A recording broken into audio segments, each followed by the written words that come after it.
Joining me today is Darryl Perry, who is the chairman of the New Hampshire Libertarian Party. Darryl, a couple of quick issues. You mentioned schools and education. Yes. Where does the New Hampshire Libertarian Party sit with public schools education? We're largely in favor of school choice, meaning that the parents or the students should have the decision of deciding which school that they go to. But would that mean that there would be, part of that school choice is there is a public school, so a role of government is creating the public school? That's another thing to where there's good faith disagreements within the party, to where personally I don't think that government should be involved in any way in education. There are others within the party that say, well, because the state constitution says that we're to cherish education, and the Supreme Court ruled that means that local governments have to fund school, then that means we have to do it. And my response is, okay, well, let's change the Constitution saying that local governments don't have to fund this, because what you generally see is a government-run education winds up costing more per student, and you get worse results than the private alternatives, such as like Montessori schools or Waldorf schools. So, and I don't want to get too far in the weeds on that because the issues are so complex with education. Yes. But local governments, if you constrained the state government dramatically, would there be a role for local governments? Is it about pushing politics closer to the local communities, or should local governments also really have less power as well? Should there be planning boards and zoning boards in a libertarian state? In a libertarian society, I think that most libertarians would agree that zoning is something that should not exist centrally. Look at Houston, Texas, which is either the fourth or fifth largest city in the country. They do not have zoning.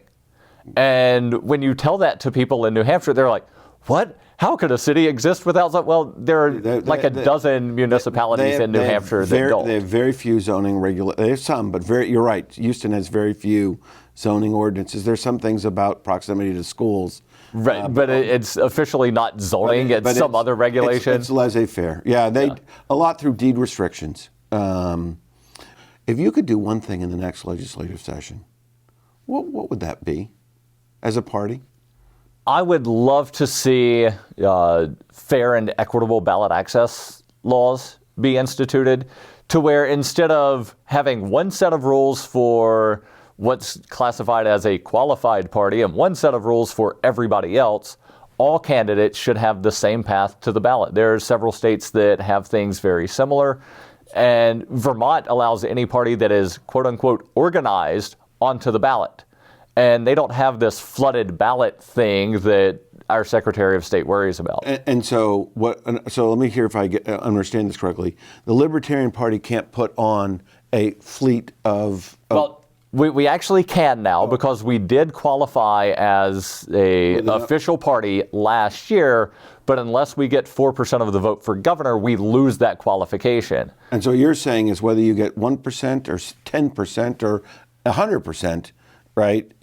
You should have the same path to the ballot as everybody else. How are you organizing, and what are the plans for the party?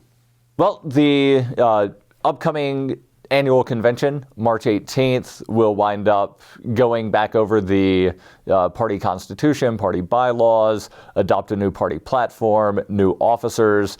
And from there, then hopefully we'll wind up working on recruiting candidates for the elections next year and working to ensure that we do stay a qualified party in New Hampshire. You'll have to have somebody in the governor's race, obviously. Yes. Is it the goal of the party to really push out into all races?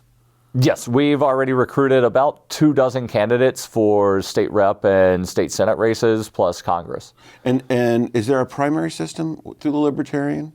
Unfortunately, we do have a primary system because that's the law that currently exists. I would love to be able to nominate candidates via convention and not have to worry about people infiltrating our primary. I'm out of time in this segment. I want to say thanks so much, and we'll find out after the convention some more.